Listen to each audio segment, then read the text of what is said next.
Oke guys, welcome back to Daily Charting with Toshi, di mana kita akan daily chart your favorite cryptocurrencies. Oke, dalam 24 jam terakhir, cryptocurrency market terkoreksi sebesar 0,3%. Dengan total market cap mencapai di 1,16 triliun US dollars, dengan peningkatan Bitcoin dominan sebesar 0,13%. Untuk Bitcoin sendiri kita bisa lihat ada peningkatan tipis sebesar 0,01% di angka 29.141 ya.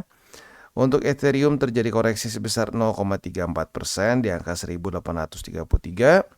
Sementara untuk BNB terjadi peningkatan sebesar 0,61% di angka 241,45. Dan untuk XRP terjadi koreksi sebesar 2,73% di angka 0,66. Untuk Dogecoin terjadi peningkatan sebesar 0,42% di angka 7 senan. Untuk Cardano terjadi peningkatan sebesar 1,9% di angka 29 sen. Untuk Solana terjadi koreksi sebesar 2,23% di angka $22 lebih 71 sen. Dan yang terakhir ada Tron, dia meningkat sebesar 1,17% di angka 0,07 ya. Jadi kurang lebih seperti itu overallnya untuk hari ini. Selanjutnya kita akan geser ke Economic Calendar. Tetapi sebelum kita masuk ke Economic Calendar, kita akan dengar dulu pesan-pesan dari sponsor kita pada hari ini. Oke, today's video is brought to you by BingX. Dimana BingX ini adalah tentunya salah satu cryptocurrency exchanger yang sudah tidak asing lagi namanya ya. Apa saja yang kita bisa lakukan di sini? Buat kita yang masih newbie, ya kita bisa melakukan pembelian kripto secara cepat dan accessible dengan menggunakan buy crypto. Dan buat lo yang mungkin sudah biasa pengen akumulasi secara TA bisa lakukan dengan di sini ya spot. Dan juga kita bisa melakukan di sini derivatives trading, ada perpetual futures, ada juga standard futures. Dan buat lo nih mungkin yang merasa bahwa aduh, gue udah coba ya belajar TA, udah belajar sini, beli buku ini, beli buku itu, tapi masih belum bisa juga. Tapi pengen profit dari cryptocurrency market, bisa melakukan copy trade juga di sini. Atau kebalikan juga, buat lu yang ngerasa bahwa trading manual lu bagus banget, lu bisa pertimbangkan juga untuk di copy trade-nya dan tentunya bagi hasil ya. Nah, selain dari itu juga buat lu yang pengen greedy trading bisa lakukan di sini. Dan yang gak main-main adalah new user reward dari BingX. Luar biasa ya, 5.125 USDT siap untuk dibagikan bagi lu yang ingin ya.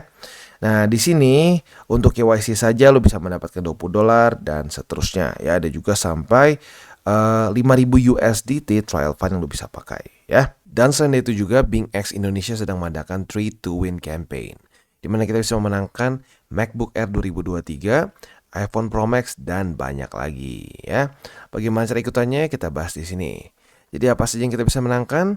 Kita bisa menang bonus, token, rebate voucher dan physical items. Nah, physical items yang paling jadi apa ya? Hadiah paling besarnya adalah MacBook Air 2023 ya. Nah, ini cara bekerjanya gimana? Yang pertama adalah ini berlangsung dari tanggal 17 Juli sampai tanggal 15 Agustus. Jadi waktunya masih cukup panjang ya. Dan untuk partisipan yang eligible ini hanya yang menggunakan link referral gua di bawah ya, karena ini dengan specific channel. Jadi kalau lu lu daftar sendiri nggak bisa ya. Nah, selain itu juga di sini ya untuk penghitungan volume itu prinsipal dikali leverage. Jadi bukan lu harus masukin berapa duit, tapi berapa besar juga leverage yang lu pakai akan ngaruh juga ya. Di sini kita bisa memenangkan up to 9 rewards in total ya. Jadi bisa dibilang cukup banyak ya. Dan untuk perhitungan dari semuanya mulai dari si trial fund dan lain-lain bisa kita baca dengan detail di sini. Buat lo yang tertarik bisa pause dulu. Kalau lo sudah setuju semua bisa ikutan. Oke, dan selanjutnya kita geser ke economic calendar. Kita geser dulu ke GMT plus 7 supaya jadi WIB ya. Untuk hari ini, hari Jumat tanggal 4 kita coba lihat. Yang pertama akan keluar data average hourly earnings ya. Untuk ini harapan kita adalah dia lebih rendah daripada ekspektasi, karena lower than expected reading should be taken as negative or bearish for the USD. Dan seperti biasa, kita ingin USD melemah ya. Artinya kita berharap dia lebih rendah daripada 0,3%. Oke, selanjutnya nanti itu di jam setengah 8 malam akan ada non-farm payrolls ya. Untuk non-farm payrolls ini harapan kita adalah sama, lebih rendah daripada ekspektasi, yaitu lebih rendah daripada 200.000. Lalu selanjutnya lebih malam lagi ada unemployment rate ya. Untuk ini harapan kita lebih tinggi daripada ekspektasi ya. Karena kenapa? Lower than expected reading should be taken as positive or bullish for the USD. Dan kita ingin USD apa? Seperti biasa melemah ya. Maka dari itu kita berharap dia lebih tinggi daripada 3,6%. Dan buat lo yang tahu juga ini tentunya sangat berhubungan dengan kebijakan The Fed juga ya. Oke, jadi kurang lebih seperti itu untuk hari ini ya. Ada 3 data penting. Yang pertama jam 7:30. Terus ada juga semua 7:30 ternyata ya. Semua 7:30 keluarnya. Oke, untuk besok ya, untuk besok hari Sabtu biasanya kalau udah gini nggak ada yang terlalu penting. Dan yes benar ya, udah weekend biasa ya. Jadi kurang lebih seperti itu untuk ekonomi kalender kita. Untuk hari ini ada 3 data penting, besok kita bisa lebih fokus ke TA. Selanjutnya kita akan geser ke news ya. Untuk news ini datang dari Coinbase, di mana sekarang Coinbase sedang mencari cara untuk seeking dismissal dari SEC lawsuit ya. Seperti kita tahu, Coinbase dan Binance ya waktu di kayaknya Juli awal lah itu disue oleh SEC atau dituntut oleh SEC ya. Nah, di sini Coinbase akan meminta dismissal untuk kasus ini ya karena mereka akan argue bahwa mereka tidak pernah menjual sekuritas di exchanger mereka yang seperti dituduhkan oleh regulator SEC tersebut ya. Nah, kalau kita di sini juga detailnya adalah SEC ini Juni ternyata ya, bukan Juli, udah lama ya.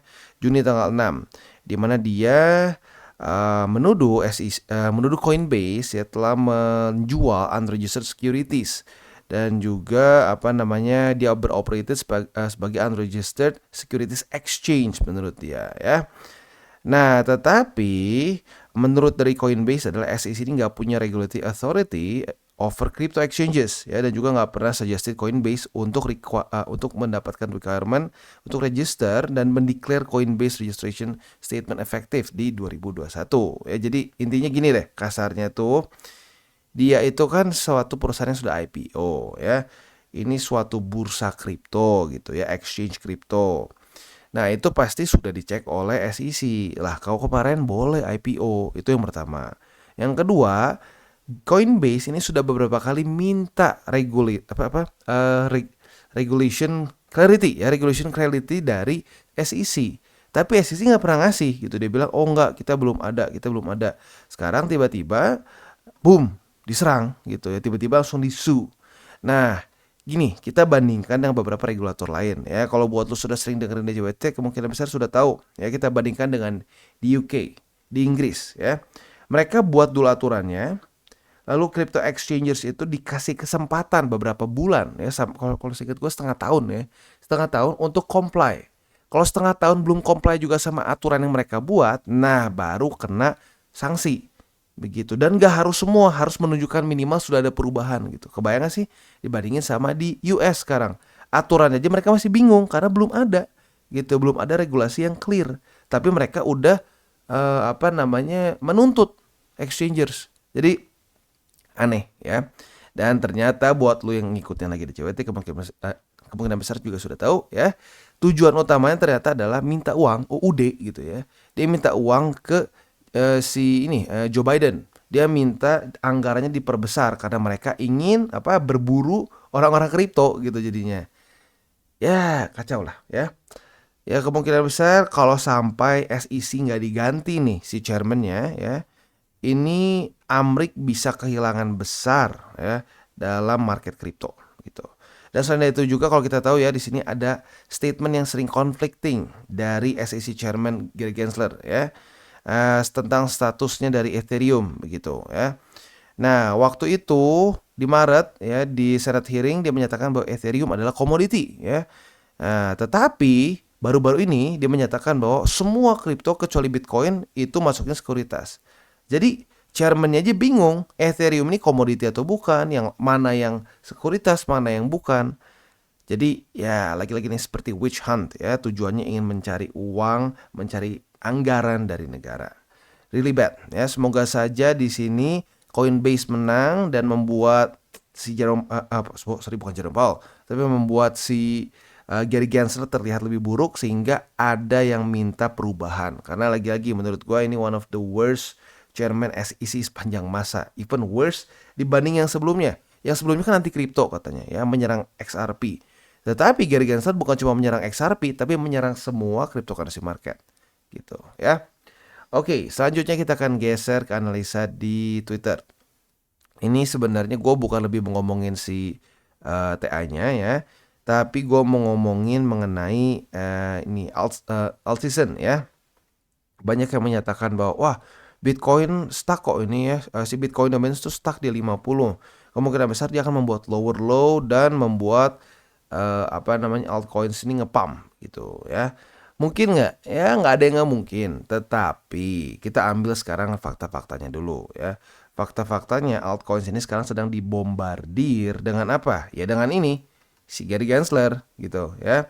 Nah walaupun ini konyol, tetapi pada faktanya ini mempengaruhi juga market, terutama market altcoins. Altcoins akan cenderung sulit untuk meningkat atau rally apabila ada update-update mengenai kasus dari SEC. Gitu. Jadi ini oke, secara TA make sense ya, descending triangle.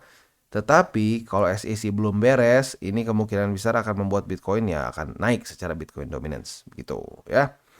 Jadi kurang lebih seperti itu ya. Selanjutnya kita akan geser ke TA kita. Untuk TA kita bisa di sini kondisinya not extremely good ya. Jadi kemarin membuat suatu doji ya, masuknya doji kali ya karena terlalu tipis. Kalau mau dibilang, yalah ini masuknya ke doji kalau pin bar kurang tebal ya tengahnya. Jadi kemarin galau dan basically nggak kemana-mana ya. Untuk di 4 hour ini kita bisa lihat dia ke reject oleh MA20 dan 50. 20 sempat dia reclaim tapi gagal lagi ya. Oke, PR-nya apa untuk Bitcoin di daily? PR-nya adalah sekarang minimal bertahan di atas 29.000 deh ya.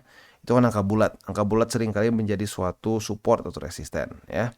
Nah, semoga saya bisa bertahan di atas 29.000 dan pelan-pelan bisa menemukan bisa menemukan suatu volume ya, karena di sini sudah menjadi suatu daerah ini sudah jadi clump ya, a clump of satu price range di mana ini bisa menjadi daerah supply atau demand. Nah, kita nggak tahu ini akan jadi daerah supply atau demand ya. Nah, kalau kita secara makronya berharap tentunya menjadi suatu daerah demand karena Bitcoin perlu rally gitu ya. Just in case terjadi resesi seperti yang kita sudah bahas di akhir tahun ya. Kalau sampai terjadi resesi di akhir tahun, ya ada kemungkinan Bitcoin bisa kebanting lebih dalam lagi gitu. Jadi sekarang butuh waktu bukan butuh waktu sebenarnya, butuh secepat mungkin dengan waktu sependek mungkin supaya bisa mendapatkan support tambahan begitu ya. Makanya target gua sih kemarin di atas 32 dulu deh, atas 32, kalau bisa udah gitu di 45 itu. Ya, itu harapan gua. Oke, selanjutnya kita ke weekly untuk Bitcoin ya. Untuk weekly-nya kita bisa lihat bull support band kurang lebih masih di tempat yang sama di angka 28.500-an ya, yang di bawahnya 27.700 gitu gua ya. Nah, jadi untuk sekarang sih harapan gua kalau bisa nggak perlu kena lagi gitu. Kemarin kan udah kena sekali. Tapi ya kalau sampai kena ya PR besarnya untuk Bitcoin adalah jangan sampai jebol dari bull support band. Karena lagi-lagi bull support band ini adalah suatu support yang super efektif sebagai support ya. Jadi kalau dia mantul di bull support band seperti di sini, biasanya akan pump atau rally gitu ya. Oke, jadi kurang lebih seperti itu untuk Bitcoin. Selanjutnya kita akan geser ke indeks dolar. Untuk indeks dolar seperti biasa hari ini lumayan lah ya untuk kemarin ya. Kemarin lumayan. Dimana dia mulai retest ke M50 tapi belum jebol sih ya. Nah, PR-nya untuk hari ini adalah indeks dolar kalau bisa daily close di bawah dari MA50. Nah, seperti ini ya. Dan kalau bisa menjadikan MA50 sebagai resisten dan mulai jebol lagi ke bawah sini ya. Jadi untuk sekarang sekali lagi PR-nya adalah dia daily close di bawah dari M50. Besok kalau bisa menjadikan M50 sebagai resisten dan jebol dari 102,13 ya. Jadi kurang lebih seperti itu makronya untuk hari ini. Selanjutnya kita akan geser ke buy limit. Sebelum kita masuk ke buy limit, seperti biasa gue akan disclaimer dulu bahwa semua konten dari Toshi Crypto Indonesia ini bukanlah financial advice. Ini semua bentuknya adalah edukasi ya. Lalu bagaimana cara untuk mendukung TCI? Ada banyak caranya. Lu bisa like our video, bisa share our video, atau juga bisa menggunakan link referral kita di bawah. Dan buat lo yang sedang mencari hardware wallet, bisa pertimbangkan untuk beli di Encrypt. Karena Encrypt ini adalah authorized reseller dari berbagai macam brand yang ada di sini, ya. Jadi nggak perlu lagi mikirin, aduh bang asli nggak ya, aduh compromise nggak ya. Jadi ya sekali lagi, karena kalau beli di authorized reseller lebih tenang, ya. Oke, selanjutnya kita akan geser ke buy limit. Untuk Bitcoin kita bisa di sini ya, secara posisi spotnya masih sama seperti kemarin, buy limit kedua di 28.527 dan buy limit ketiga di 28.000. Itu untuk posisi spot di Bitcoin. Untuk posisi futuresnya, apabila terjadi retest 1, retest 2 di 29.499, kita bisa buka posisi short dengan target konservatifnya itu di sini 29.171 dan untuk TP yang lebih agresif di 28.597. Itu untuk posisi shortnya. Untuk posisi long tinggal kita balik logikanya. Retest 1, retest 2 di 28.500-an, kita bisa buka posisi long dengan target TP konservatif di 29.170-an, yang agresif di 29.489. Untuk Ethereum juga sama kondisinya ya, mirip-mirip seperti kemarin. Untuk posisi spot buy limit kedua di 1780 atau di EMA 200 boleh pilih ya, dan buy limit ketiga di 1705. Untuk posisi futuresnya, untuk sekarang apabila terjadi retest 1, retest 2 di EMA 50 atau di EMA 20, kita bisa buka posisi short dengan target TP konservatif di lower band, yang agresif boleh pertimbangkan di EMA 200 atau di 1780. Untuk posisi longnya tinggal kita balik logikanya, retest 1, retest 2 di EMA 200 atau di 1780, kita bisa buka posisi long dengan target TP kita di MA 50 atau 20. Tetapi nanti kemungkinan besar MA 20 akan menjadi target TP yang lebih konservatif karena akan dia semakin turun dan MA 50 akan sedikit naik. Dan sekarang kita masuk ke Matic. Untuk Matic kita bisa lihat ya, dia sekarang kondisinya mulai retest pertama di 68 sen. Ya, berarti kan dia jebol buy limit kedua. Yang tinggal tersisa sekarang adalah buy limit ketiga di 64 sen secara posisi spotnya ya. Nah, untuk posisi future sudah terjadi retest pertama di 68 sen. Jadi apabila pada hari ini terjadi retest kedua, kita bisa buka posisi short dengan target TP konservatif di 65 sen yaitu lower band, atau buat yang lebih agresif boleh pertimbangkan di 64 sen ya, itu untuk posisi shortnya. Untuk posisi longnya tinggal kita balik logikanya, retest 1, retest 2 di 64 sen sebagai support, kita bisa buka posisi long dengan target TP kita di 68 sen. Dan sekarang kita masuk ke Solana. Untuk Solana kita bisa lihat di sini ya, buy limit kedua kan tembus dari tanggal 2 Agustus kemarin. Berarti yang tinggal tersisa untuk Solana adalah buy limit ketiga di $21 lebih 84 sen. Ya, itu untuk posisi spot di Solana. Untuk posisi futuresnya, kemarin nyaris terjadi retest di $23 lebih 47 sen. Untuk posisi shortnya apabila terjadi retest 1, retest 2 di sini sebagai resisten, kita bisa buka posisi short dengan target TP konservatif di lower band. Untuk yang lebih agresif boleh pertimbangkan di $21 lebih 84 sen. Ya, itu untuk target TP secara posisi shortnya ya. Untuk posisi longnya tinggal kita balik logikanya. Retest 1, retest 2 di $21 lebih 84 sen. Kita bisa buka posisi long dengan target TP kita di $23 lebih 47 sen. Dan sekarang kita masuk ke BNB. Untuk BNB ini cukup mengagetkan ya. Dia berhasil terus bertahan di atas dari 240,2, which is itu adalah buy limit kedua ya. Jadi untuk sekarang buat lo yang mungkin ketinggalan, tapi harusnya enggak sih ya, udah berkali-kali di retest di sini. Buy limit kedua masih aktif di 240,2 dan buy limit ketiga di 230,8. Itu untuk posisi spot di BNB. Untuk posisi futuresnya kita sudah dapat posisi long dari tanggal 2 Agustus kemarin ya. Buat target TP konservatif harusnya udah kena di EMA 50 ya, tapi buat yang agresif mungkin boleh pertimbangkan di struktur sini yaitu di 247. Itu yang agresif. Yang medium boleh pertimbangkan di upper band di 245,7 ya. Itu untuk posisi longnya. Untuk posisi short, kita juga bisa sebenarnya sudah buka posisi short kalau sudah terjadi retest di sini di EMA 50 ya. Sedikit lagi kena. Jadi mungkin buat lo yang menunggu posisi short bisa juga pertimbangkan apabila pada hari ini sudah konfirmasi ya. Bisa limit posisi short di sini, target TP di 240,2 ya. Jadi kurang lebih seperti itu setup untuk di BNB, dan seperti biasa gue ingatkan jangan pakai uang panas, Jangan over leverage dan berpikirlah jangka panjang untuk cryptocurrency. Oke guys, jadi itu adalah akhir dari segmen DCWT kita pada hari ini. Dan jangan lupa bagi kalian yang merasakan manfaat dari segmen ini, jangan lupa untuk share ke teman-teman kalian. Dan apabila lu pengen mensupport channel kita, ya TCI, jangan lupa untuk menggunakan link referral kita di bawah. Nggak wajib ya, tetapi apabila lu menggunakan link referral kita di bawah, ada macam-macam ya, dari Bybit, Huobi, Maxi, toko kripto, dan banyak lagi ya. Ya, walaupun nggak wajib, tapi kalau menggunakan link referral kita, lu secara langsung membantu perkembangan dari TCI. Dan satu lagi, jangan lupa juga untuk join Telegram group kita, di mana kita bisa ngobrol-ngobrol santai mengenai dunia cryptocurrency secara dua arah. So, jangan lupa untuk like, subscribe, klik the bell icon, and see you on the next video.